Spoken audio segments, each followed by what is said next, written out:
Hello दोस्तों, नमस्ते। आप सब कैसे हैं? उम्मीद करती हूँ आप सब ठीक हैं, मैं भी ठीक हूँ। तो स्वागत करती हूँ आप सबको new YouTube channel Sunita official लोकगीत। तो मैं सुनाने जा रही हूँ बेटी का गीत, दर्द भरा गीत है। तो आप लोग ज़रूर सुने और अच्छा लगे तो लाइक शेयर कमेंट ज़रूर कीजिएगा। धन्यवाद।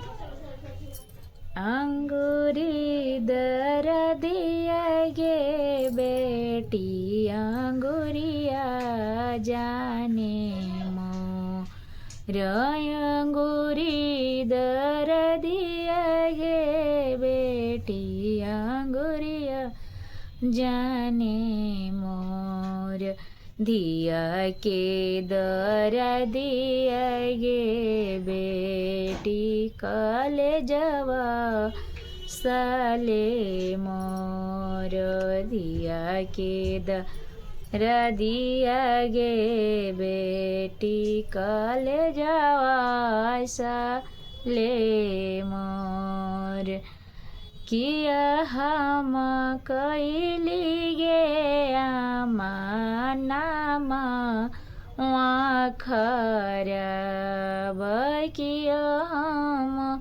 कैली गे आमा नामा खराब किया हम कैली गे आमा तोहारो परसान न किया हम कैली गे आमा तोहारो परसान कौने करनवा गे आमा कैल बीराना कौने करनवा गे आमा कैल बीरान नहीं तो कैल गे बेटी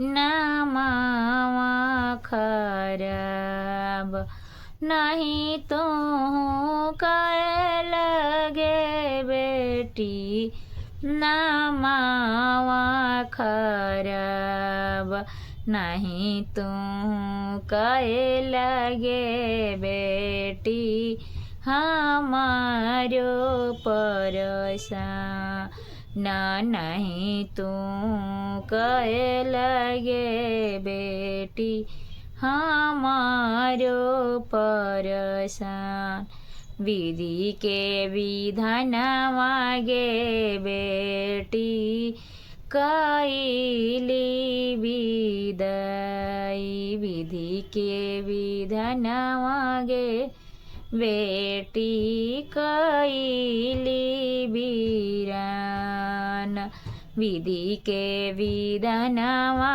गे बेटी तोहरो बीरान।